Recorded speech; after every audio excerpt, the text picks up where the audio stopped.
Hello there. You are listening to the In Kinship podcast, a podcast for makers who crave a vibrant, lit up life on their own terms. And I am your host, Tina Vandenberg. Today, I have the very distinct pleasure of having my friend, I like to call her my friend, um, Elina Puohiniemi. Close. Wow. Did I ever butcher that? So any of you who might be listening from Finland, I apologize just all the way across the board. But Elina, you are here, and you graciously gave me very clear directions for how to pronounce your last name, and still I butchered it. Can you say for our guest today your Yes, name? so I'm Elina Puohiniemi. Oh, it's so beautiful. Puohiniemi. Yeah, it's a rare name too. Oh, it's beautiful. Thank you. I met Elina, I don't know, maybe 5 or 6 years ago. We were in part the same Yeah. community, online community. And I remember distinctly your beautiful smile and your kindness. And I was so grateful to be able to experience that. And so, Elena is an artist, a life coach, and the creator of Miracle Doodle series. She's also written several different books. In fact, one book just came out last week. And I'm excited to talk about that. And I'm excited to talk about wooden puppets and Japanese forest bathing and all sorts of things with Elena today. So, Elena, welcome to the show. Thank you. I'm so happy to be here and thank you for having me. And yeah, let's go. All right. Give me just one moment here. I'm going to shift our visual and we're going to go just like this. Okay. So those of you who are listening live, if you have any questions for us, feel free to pop that into the chat. We're not going to monitor the chat until the very end because I like to stay as present as possible with the conversation. Um, but we would love to hear what your thoughts are, what you're thinking, and feel free to pop those in anytime as we go. And at the end of the show, you have an opportunity to come on and ask questions if you would like. So thanks for being here. All right, Elena, tell us what it means to be a creator of the Miracle Doodle series. What is that? Ah, okay. So do you want the whole story for a decade or? Yes, that's Yeah. exactly how I like to go. I'm like, well, first of all, if we're going to know this, we have to go back to here and to here and to here. So tell us the whole Yeah. story. I've got my cup of coffee. I'm ready to hear. Okay, so I've been looking back of my life with this podcast.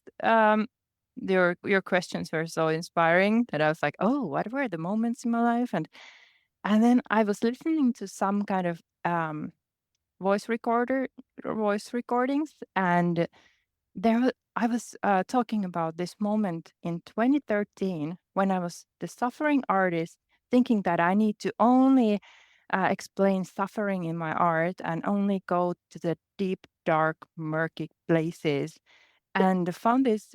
I don't remember what inspired the idea, but I was laughing at myself like, oh yeah, yeah, yeah. So in a sometime in the future, I'll be just doodling some happy things or, like just some light figures or, and I was just laughing like that will never happen. I just wanna struggle through this art thing.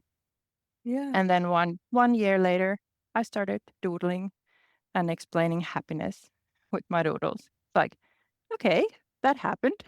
So Oh, yeah, so it was with A Course in Miracles. Do you know the book or the course? yep. Yeah. So I I've started not read this. it, but I am aware of it. Okay, so I started studying it, and it was as hard as people said it would be. Yeah. And I journaled and I tried to understand. I was reading it in English, and my English was quite rusty back then. So I had to all the time translate it. I was writing almost everything out so that I could understand it better. And then in my journal notes on day 9 or something, a little stick figure woman with clenched fists and a grumpy face popped up out of my pen and started helping me Oh, understand it. And it was like a conversation with the A Course in Miracles and this doodle figure and me. And And she just started making it all the time, like so much more joyful. And she made me laugh and when I was taking it too seriously. And I felt like it was the essence of the whole course Yeah. that is leading to a lighter and happier life. Yeah. So that's the first like beginning of the story. And now last week my book came out, which is sharing my first 60 daily lessons with illustrations on the journey. And and I can't wait to share the rest of the 365 lessons because I have now studied it through 3 times, and every time Mira has been teaching me. My doodle character is called Mira, so she has been teaching me more and more about the course, and it's fun. It's been really Yeah. a lot of fun. Yeah. So, for those of you who are interested, how can you see what your doodles look like? Because we're talking, I wonder if people might want to take a peek at and see what you're talking, what Mira looks like, and Yeah. uh, the lizard, right? She often talks to the lizard in your, Yeah, that's the ego. The yep, lizard is the ego. and the So I heart. have yeah, I have them online or at doodlingmiracles.com. Yeah. So that's the place. I don't know if I can show you spread from my book if it shows here like Oh yeah. this. Here Very. is a picture of Mira holding a light thought that makes a crack in the dark cloud, and her friend Sunday is basking in the light of her thought. So that's like the essence of when we get mm, not enlightened. Of course, that's a long journey probably, or that's a momentarily change in us if we get enlightened. But um, when we are starting to feel better with our lives and connect with our inner essence and wisdom, that's when we start shining our light, and that's when others start feeling it too.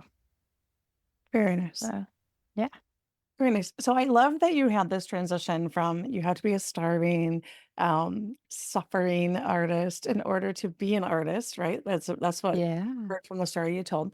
And then you shifted because you were trying to work your way through the Miracle Course of Miracles and yeah, understand it in English of all things. Like I had a hard enough time pronouncing your names. I can't even imagine attempting to be continually translating into a different language, something that is so esoteric and so um uh so much growth of all involved in it. So yeah. that's But amazing. well, yeah, but that's also a fun thing because I know English enough that I can kind of like fill in the blanks with my imagination. So that Yes. also makes the journey easier when you can just like lift yourself up when it feels hard, when you just don't Right, understand it. It's like, right. okay, let's figure it out. Right. And I love that lightheartedness that comes in from like, I'm going to doodle this. And you've got this little person and she delights you, obviously. Like it Yeah. very much is like a joy filled thing to be Yeah. able And sometimes it was just a slap in the face, like, hey, stop that. Like, right. you know? Right. Yeah. I totally Mm. understand that because oftentimes I'll be like, Tina Marie, what are you doing? Right. And Yeah. I don't, it's rare that I'm really hard on myself. I typically am quite lighthearted because I just laugh and I think, um, Yeah.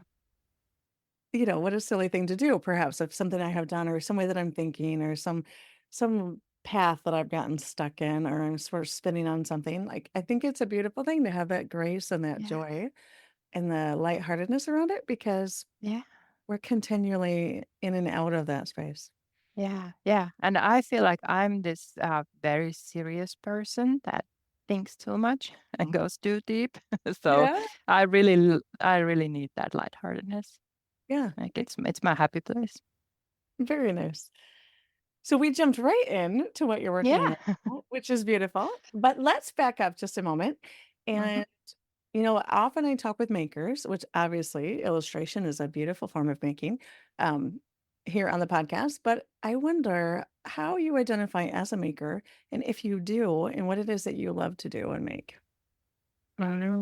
So I have been this multi-passionate maker, and only these past few years I've been really focused on illustrating and books. So I've been uh, making like my entrepreneurship started with soap making courses. I Mm. taught people to make soap from lye and fat. Yes. Yeah, old fashioned. And also I crocheted a lot, and made clothes and or like bought clothes and then just fixed them better for me and that kind of stuff. So that's why I was drawn to you because you had these beautiful sewing classes. And but I didn't take my um what's that sewing machine out. I never I never managed to do that, but I was inspired by your energy and inspiration. Yeah. So maybe one day again. But I made my children's clothes and like as a child, I've been thinking like I'm coming a full circle now because in the as a child I roamed the forests with a carving knife on my belt. Like that was a thing in the 80s for little girls. Yeah. I think I did the same thing.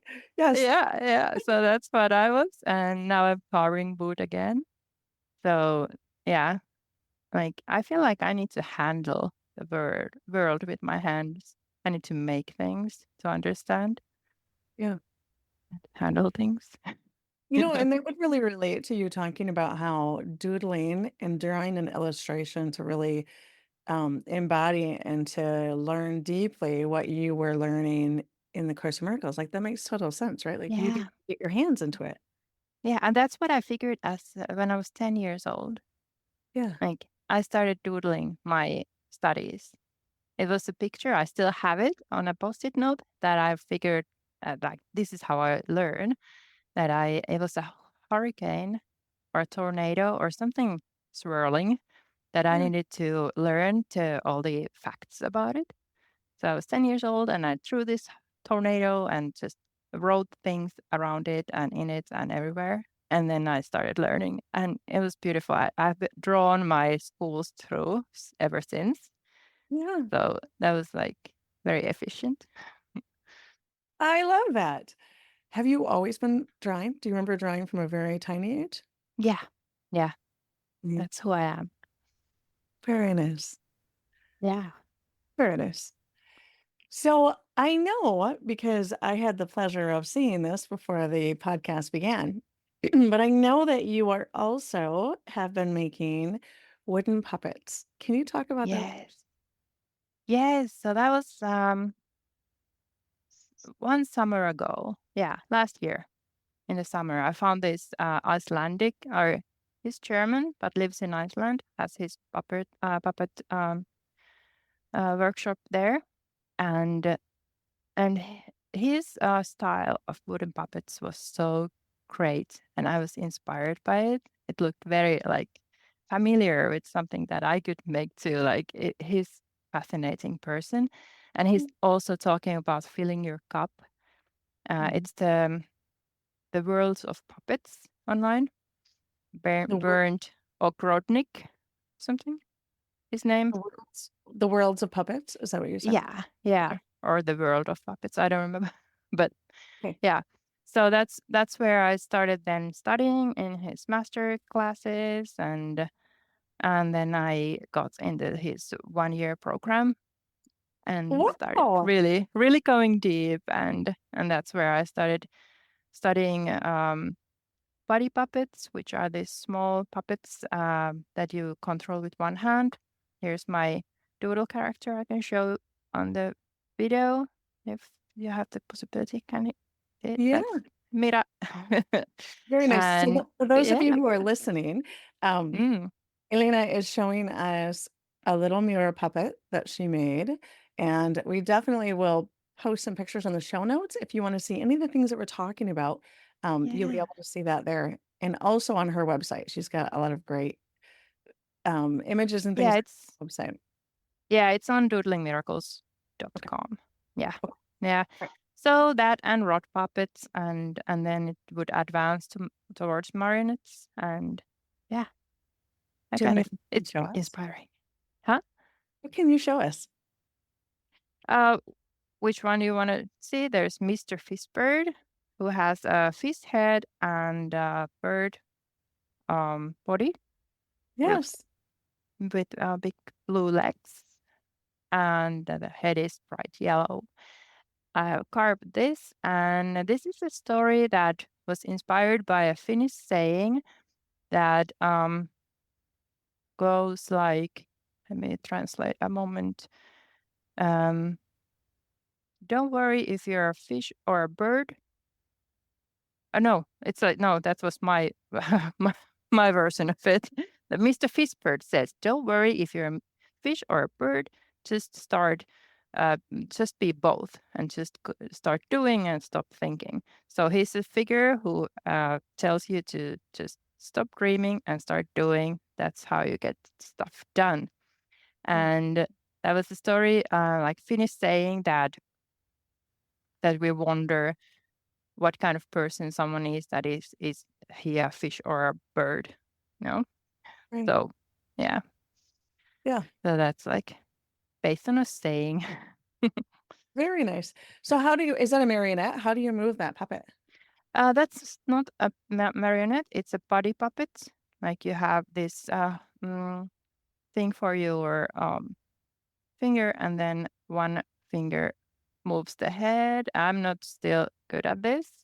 And Yeah. then your other fingers would move the hands, and then there is this the legs are moving freely. So when you move it on the table, it should walk. But I've been still focused more on this making thing side of it than telling the stories and bring them alive. Yeah. What do you think you're gonna let me back up. Do you Mhm. have an end goal with the puppets? Or is it just purely joy? I think like because always when I draw, I see my drawings animated. Yeah. But I don't have the patience to make animations because that means a lot of more drawing of little pieces of legs and fingers, and Right. so it's more like finally seeing my drawings come alive when I finish them as a marionette, you know?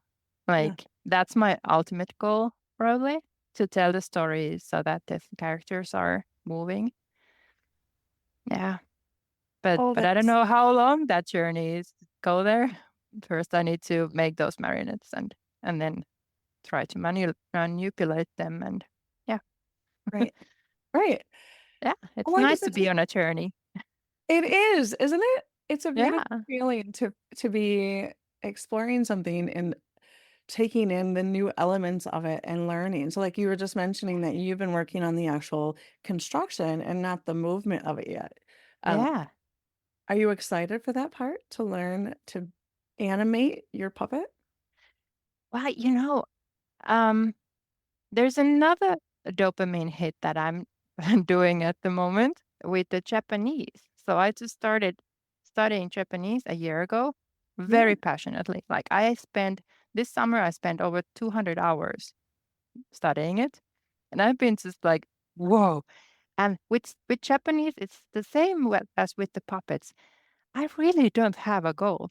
I have no idea why I'm learning Japanese. I just love it. I just do it for the passion of it, and I'll see where it takes me. right. And that's like I love it. Like with the marionettes, it's a little bit more goal orientated, but Uh-huh. it's not the purpose to hit some goal. It's more about enjoying the moment where at the moment, and being humble that I don't know yet all the things, or I just feel really clumsy with animating them. So Yeah. yeah, Yeah. the journey. I love that. And, I definitely talk a lot on the podcast about exploring life in that way, like following your passion as a way to live a vibrant, joy filled life. And that Yeah, the places it takes us are just so amazing. And I know that I yeah. had asked you in advance what stories you might have that you could share with us when you in your life have chosen a path that makes kind of no sense, maybe at the moment, and then it has turned into the most beautiful adventure. And I wonder if you can share anything with us. Okay, so my pivotal moments, turning points. I Yes. have kind of 3 stories, Okay. which cover all my life. So Perfect. let's dive in. I was just thinking like this first story is the exploration of being humble and actually like I'm going back to the same feeling Mhm. because I was 19. I had finished high school and I had no idea what I want to be when I grow up. Kinda. I didn't yet figure myself to be an artist or, like I had dreams of becoming an physician or no physicist. What's that? Who deals with Like a physics? Yep. Physics? Yeah. Okay. So something like that with math or physics or being an astronaut or something like that. I had been thinking, but as a child, I actually just wanted to be a witch. So at 19, I didn't want to go that route, but either one of those. So so I sat down. I remember this moment of being in the Helsinki, uh, the the Baltic Seas there. I was sitting on a cliff. It was a windy day, and I was looking back at my life and thinking like, what did I always return to do because it brought me so much joy? Yeah. Yeah. So as 19-year-old, I was looking back at my 19 years and I found three things. One was nature. That was always my happy place. We had been so much in nature. Mhm. Another one was my creativity. That's Mhm. where my soul thrives. And then the third one was little children. I'd Yeah. always been drawn to little children. Like I started being a nanny at 15 Mhm. and it was like I could talk little children. That was my language. They were my tribe. So that was like my most comfortable company. Mhm. So, um, so these three things I found out, and then I gave myself permission to just follow my heart. And like when it comes to my choosing my education, and I gave Mhm. myself permission to just study for 10 years, whatever my heart wanted. Like 10 years of studying, that's quite plenty of time to become something. So I gave myself that permission and applied to art school. So Mhm. I got in two private ones and picked one and was there for 3 years. I had already at this point forgotten about my permission and those three pillars that I figured out. But then I moved to Lapland, to the Arctic Circle, and studied in nature school about nature. And then after that, for 1 year, I went to the studies in where they taught Waldorf education with children. Yeah. Mhm. And then I had my own kids. So real And quick, I yeah, want to mention just real quick. I think that what I'm hearing you say is that you had this epiphany you did this deeper internal work at 19 to determine what are the three things that really bring you joy. And then you sort of forgot all about putting that out into the universe. But your path led you on all three of those just yes, naturally. yes. It was interesting. And then 2010, I had two kids, 4 and 2 years old. And I was like, who am I? Like, I've been a mom for a couple of years now. Like, my artist side started wanting to come out. I had been crocheting a lot and I had been creative, but I hadn't been drawing. And and then I was like, am I a bit depressed? I was frustrated. I had really forgotten all about this 10-year promise and everything, but that was the mark. That was the 10 years complete, you know?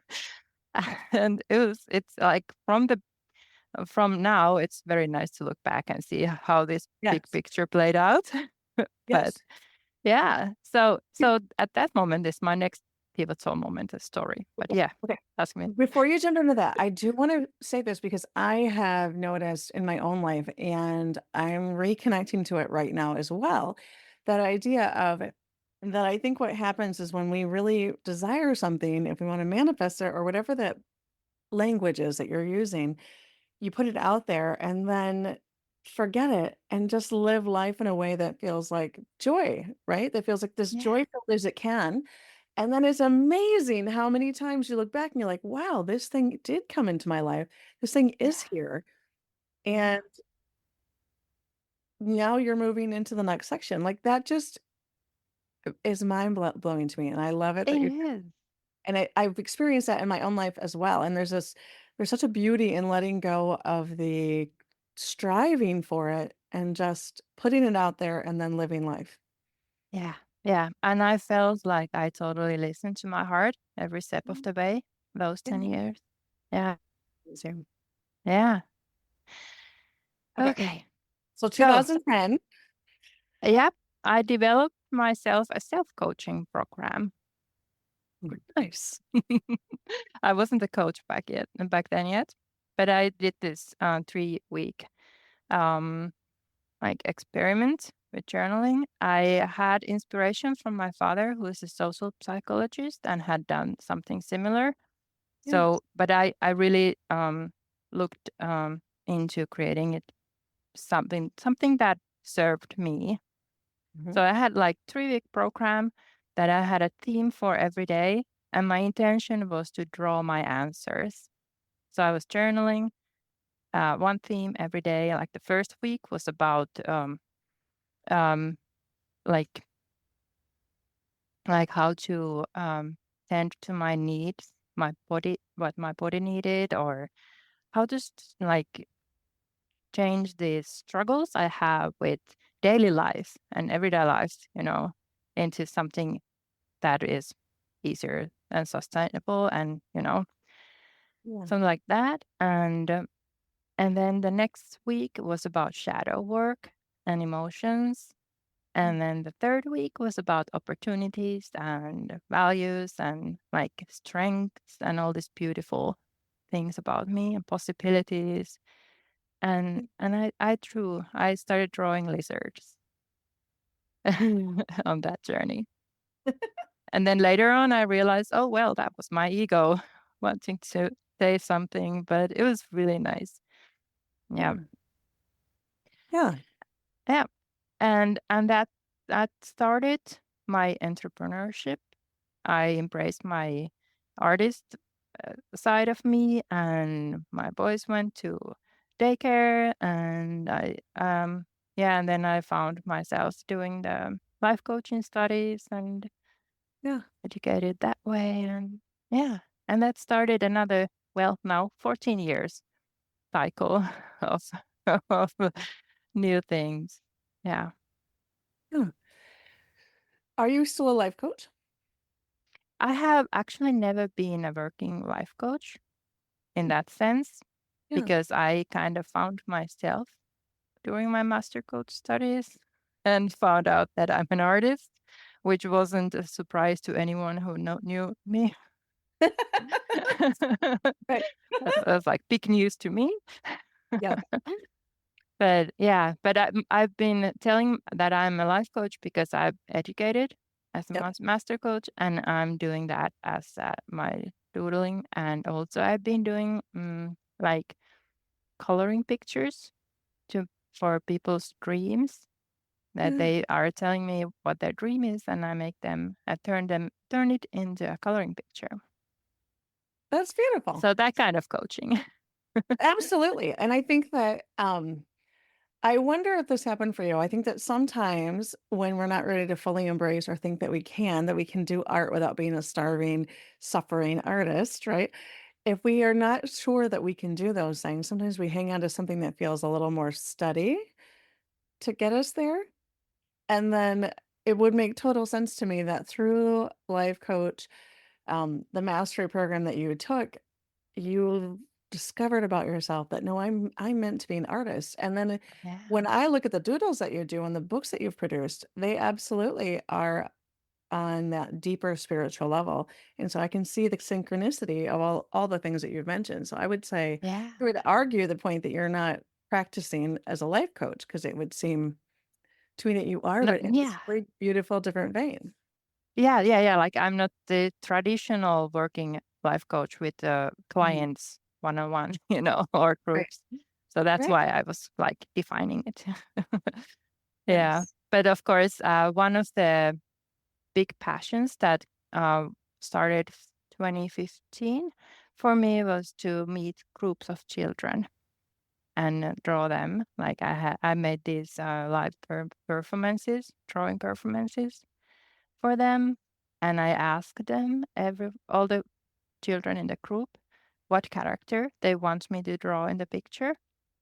And I had Yeah. one page where I drew everyone's character and what the character was doing in the picture.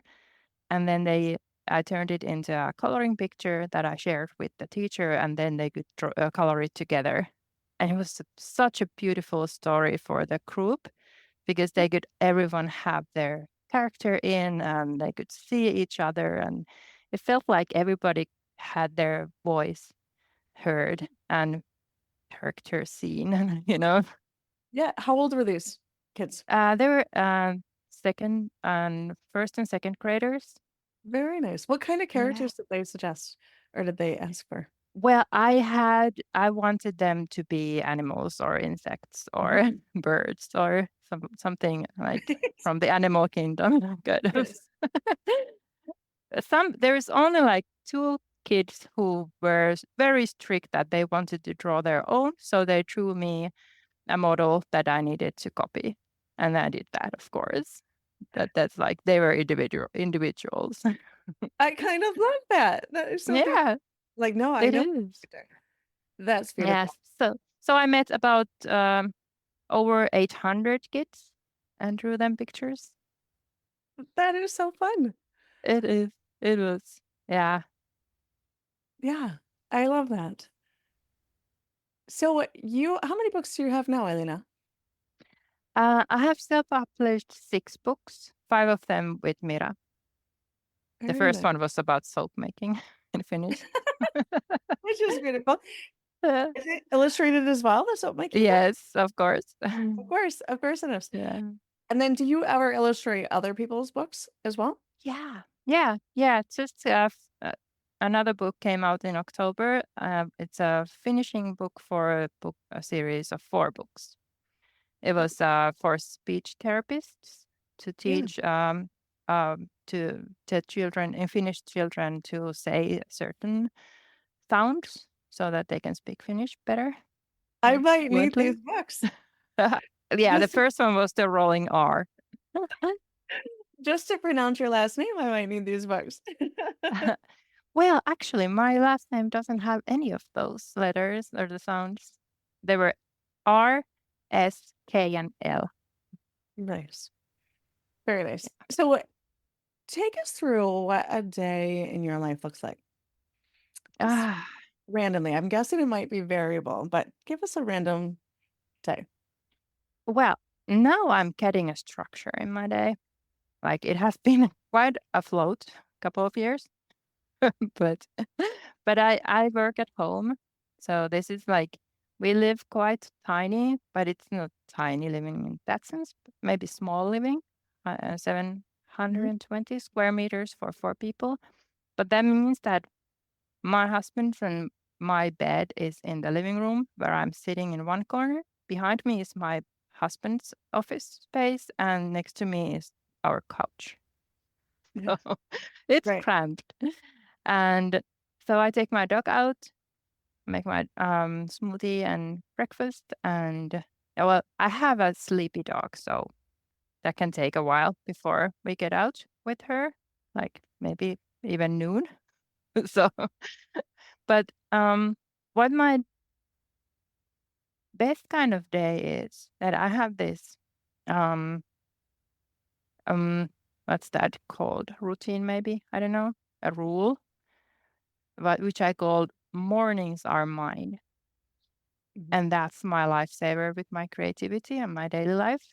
Like mornings are mine means that there's no news, no social media, no messages, no emails until 1 p.m.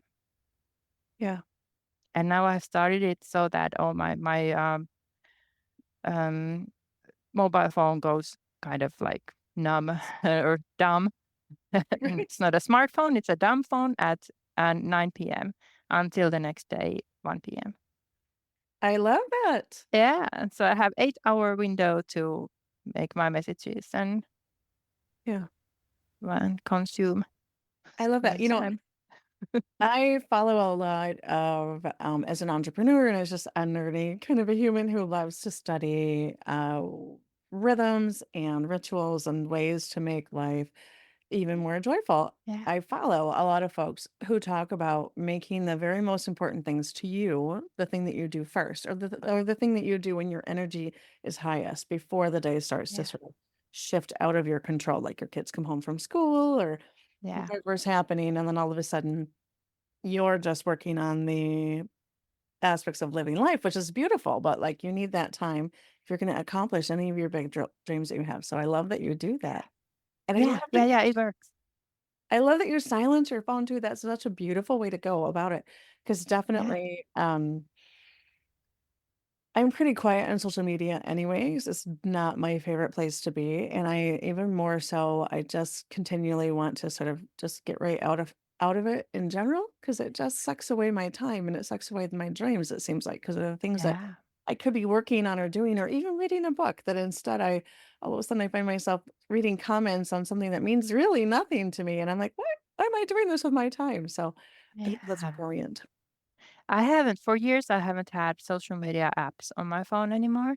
And this year, I haven't been on social media posting myself at all. But I have two groups where I visit.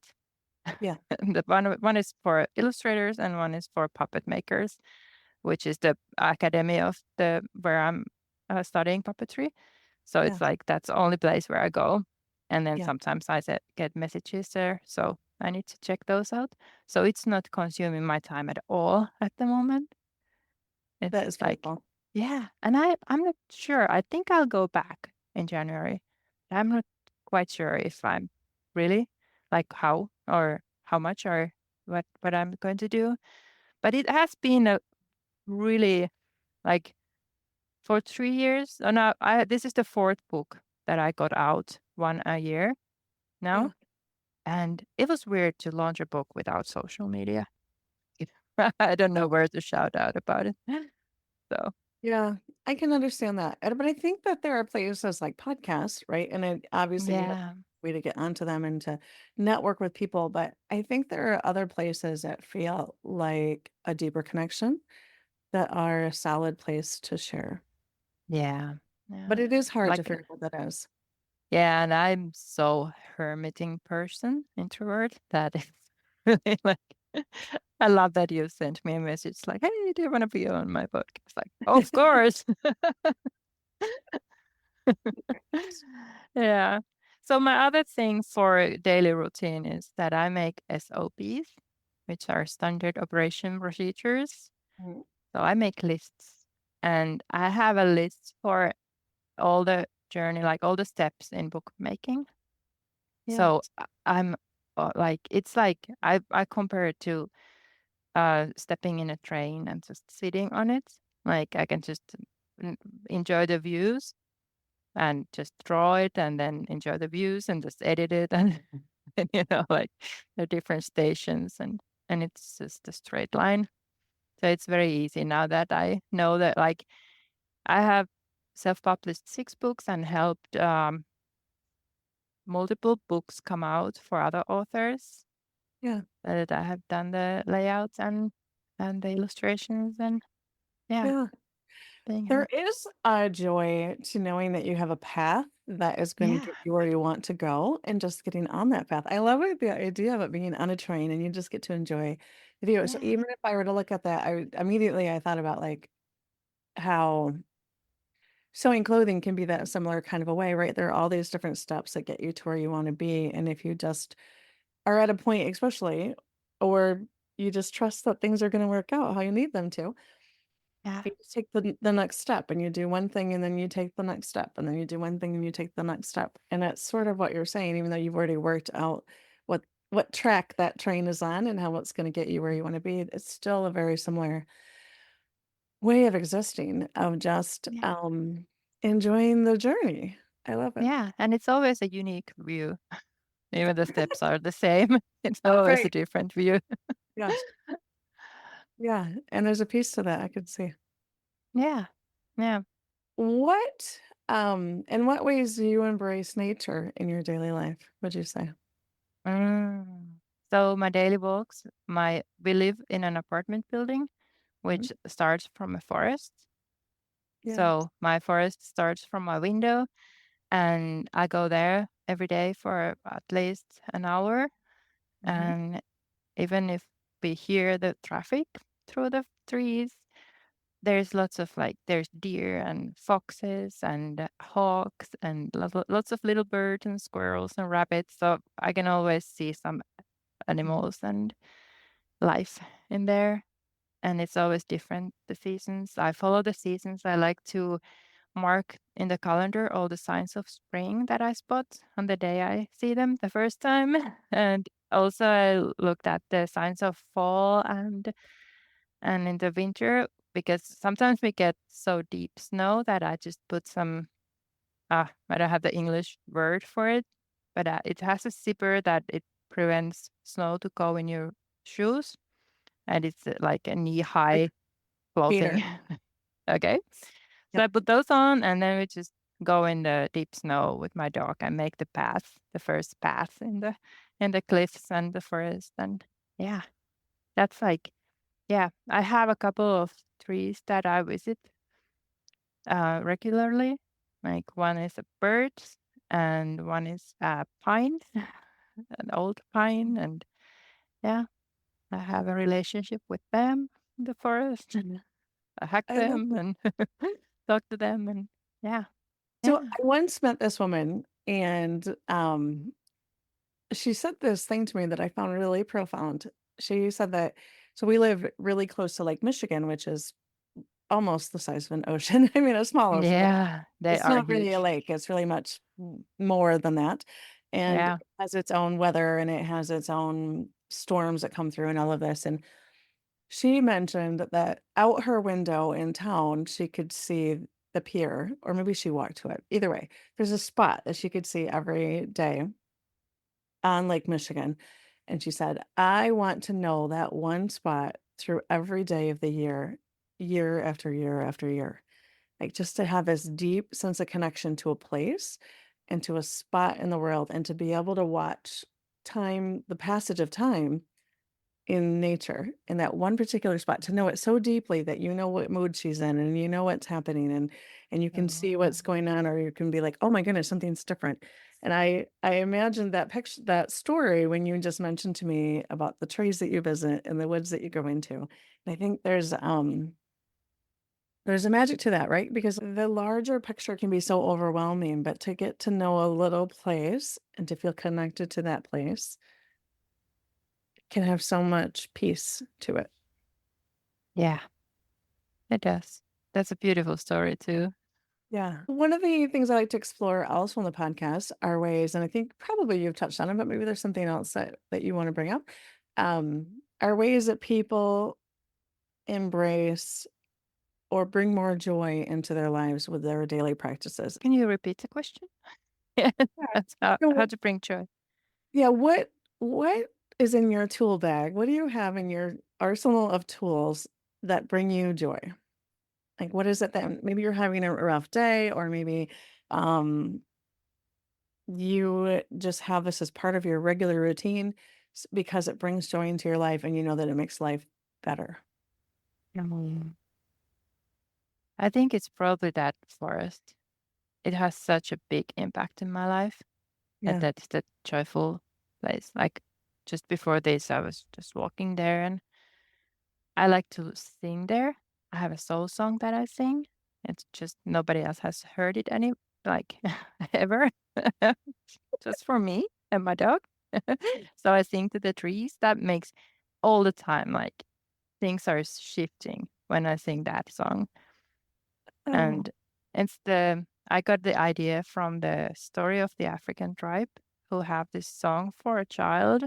I think it's the mother who goes to the somewhere on a journey to find the song for the child when the child is in the womb, and then the whole village gathers around the child when it's born, Oh. And then every time it has some rough time or something, everybody sings the song to that child. So it Oh. was like, okay. And there was a drumming meditation where I found the song, and ever since it has been with me when I have a rough time. And I just sing those. It's just vowels and a very simple melody. So Nice. it feels like mine. So I think Yeah. that's like the easiest way to Mhm, feel uplifted. Of course, doodling, mhm, asking Mira. And it usually starts with, I have a problem. And then the ego jumps in and starts explaining the problem with me. And it can also be journaling, not just drawing. And then at one point, when I have kind of vomited everything out, and there's a pause, and then love comes in and asks, what would love do? And mm, then there's a shift, and my journaling starts to get lighter, and I start to get deeper wisdom mhm. out of my pen. And that's when the answers come. So that's uplifting too. Yeah. Yeah, yeah. And then sometimes it's just listening to fun music or reading a good book or Mhm. having a cup of tea. Right, right. Yeah. Yeah. I don't doodle. I'm very intrigued, and I feel like I wanted to start now that I've talked to you. But Mhm. I do journal, and I have a morning routine that I do, and I try to have sort of 3 elements to it because I find that if I am too rigid in the exact things that I do, that I lose interest in them or I rebel against it, or there's some way in which I don't want to continue doing that. But if I just have like these elements, so like one element is some kind of a spiritual connection, kind of an element, and that could be meditation, it could be prayer, it could be pulling an oracle card, it could be journaling, could be any number of those things. And then the second one is some kind of movement. Um, and that changes. So, like, all summer, I did this movement for my neck that felt really amazing, but all of a sudden, I find that I'm not doing it, and I'm like, "Okay, well, maybe it's time to switch that up," right? Like, the container that I'm holding sacred is the space that I'm going to do these things, but I get to shift what happens inside of each one. And then the That's third beautiful. otherwise, it doesn't work Mhm. for me, right? Like, because Yeah, I yeah. shift and I change. And so then the third is, typically some kind of an inspiration. So that might be listening to a podcast. And so sometimes I walk and I listen to the podcast at the same time. So it's like this little twofer. But I often will journal. So right now I'm in a journaling phase and I'm typically connecting to a spirit guide or an ancestor or love. I don't know how you want to say it, but I'll ask like, what do I need to know today? And then I Yeah, just let the pen go, and I'm always amazed at what comes out because, like, I didn't exactly write that. I mean, I did. I mean, my hand I is know. physically moving the pen, but when I can let go and just allow whatever is gonna come out of my pen to come out, like, I'm always delighted. Yeah. And that's how I feel like my doodle character is. Like Mhm, I and that's why I still call them doodles, even though they look like very good illustrations for mhm. maybe someone. and For but sure. they're doodles because I don't think about them. I don't plan them. I just Yeah, draw them as right. they come out, you know? Yeah. So when they have a message, that's just it just unfolds in front of me. Yeah. So that's the same experience as you have. Yep. That's beautiful. But I do find I sing sometimes as well, typically to myself, not Yeah. for anyone else to hear. But I find that sometimes the vibration of what I'm craving, like, I guess I need change in my life. I can't keep it the same all the time. So I wonder, do you ever sing something different, or does the pitch change or the tone change, or is it always your same soul song? I think, yeah, I don't think my singing is that advanced that there will be a change in that. I don't think I But I can see a change in my doodling yeah. sometimes because I haven't fixed Mira's appearance into one appearance. So sometimes she has longer legs, bigger head, like her appearance changes and shifts, and that brings me personal messages. Like, Mm. oh, she has that big head. Am I too much in my head now? Or I how need are to let her go from it. yeah. So it's a lot of fun to see all these hidden messages and figure It those is. out. And also I follow the signs that in the nature. Yeah. Like on a weekend when well now I don't remember the ravens. No, that was about transformation. But there has never been ravens in our forest. And then there No. were two. And that was just a weekend when I had decided that I need to change something about in my life. And then there are two ravens croaking and being like, hey, transformation's coming. I love it. There's Yeah, magic. so that's my oracle card. So Mhm. I do those too, but not like I like the oracle of the forest more. Yep. I hear that. I hear that. In fact, my favorite oracle though that I do love to connect to, and I'm not a tarot reader. Like I find that too structured, too rigid for me. But I do love this Woodland Wardens. Mm, Um, okay. that is really That's not beautiful and it's really simple and it's now I'm gonna show you one because yeah, I need to get that. I should Woodland. Woodland, what was it? Wardens. I'll show it to you. Wardens. Just Yeah. beautiful illustrations with Jessica Rowe, I think is how you say her last name. Yeah. I Yeah. can't read this far. I'll put it in the show notes as well. That would be great. It is one of my favorites, but I love it because it does have that connection to nature. We definitely we share a lot of commonality, you and I do, but I definitely know. in that way as well. And also the just wanted to be a witch when you grow up. I understand that too. Yeah. Yeah, yeah. I have never met another one. Oh, a witch or a fortune teller? I didn't want to be a fortune teller. It was more like, and I even in my, my mid-40s, I'm like, I have this tiny little house and I envision it just being full of like hanging herbs that are drying. And so definitely Uh, I would be some kind of like little cottage witch, not the mm, big bad witch to the west who's coming over to like take over the world, just yeah. someone who's like futzing with the animals and doing this and that. Yeah, yeah. Yeah, yeah. That one, that's me too. Yes. And actually, when I was in Lapland and studying nature, I also was studying herbs. Yeah. Yeah. Very Yeah. nice. Medicine. Yeah. Elena, it's so nice to have you here today. Yeah, I love it. I do wonder if anyone here listening would like to jump in and chat with us. We would love to talk with you. We'd love to have your questions or even just your own insights into, say, a morning routine or the ways that you bring joy into your life. It'd be great to hear from you. So, no pressure to do so, but if you'd like to, that would be a lot of fun. This is Janice. Hi. Hi, Hi. Janet. Can you explain what you're talking about, oracle cards? I'm not familiar with them. Yeah, so this is a deck of oracle cards. When you open it up, there are however many cards inside of it.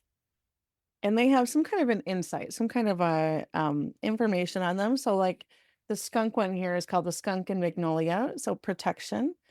And then inside of the deck, and all oracle cards are different, but inside there's a booklet that you can look up that card and it will tell you, say, more information about what the author intended for that card to mean. So I will sometimes um for practical ways of using it. And Elena, I would love to hear what your thoughts are this too. But like I will sort of just check them out and look them over. And in the morning, I might draw a card and ask the universe or God or whatever your definition or name is for a higher power. I might ask for what do I need to know today? It's kind of like the journaling thing. What do I need to know today? Or typically what I ask, but you can ask all different things. And so then I would draw a card and I would look it over and read it, and I might read what the little booklet would say and see how that hits what it is that I am thinking about that day or struggling with that day or hoping for, I guess, in that day. And I'm always amazed at sort of the magic of it that there's always a connection. And the argument could be made that we are connection making humans and that we can make connection with anything. But either way, I find that this taps into some inner knowledge that I have, or some inner wisdom, or some collective wisdom, and allows me to have a little magic in my day, and also just like connect to what I'm thinking or feeling on a deeper level. There you go. So you mentioned that there's different decks, Hmm.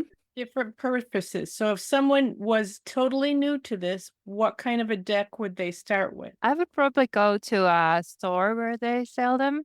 Hmm. In Finland, they are called New Age stores. And Hmm. then you can just feel into what kind of illustrations are calling you or resonating with you. Some are ugly and some are more beautiful, some are gorgeous, and some you just can't not buy. Hmm. and and yeah, go from there and think of like if you love nature, then that's maybe something to like consider, Yeah. something to do with nature. And yeah, usually the deck finds you, so you can trust that too. Hmm. It's very Thanks true. for sharing that. Also, I'm more of a fiber artist Hmm. at this point in my life, and I stopped drawing years ago. So I'm just wondering how to get back to drawing. Big figures. And just keep your pen moving, just like with journaling. You can, that's one way of journal, just not stopping the pen. So you could just start doodling also, or just looking at something like a coffee pot or something and just try to do it, and not care about the what it looks like. Like that's not the goal. The goal is to have fun and to keep your pen moving.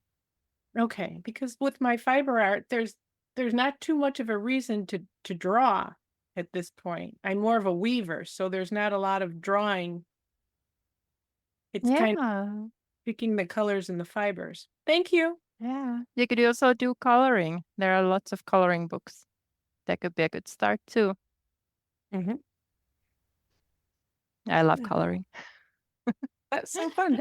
Candace, thank you so much for popping in and asking. That was beautiful. It was. Yeah, and I like to use the oracle cards the same way.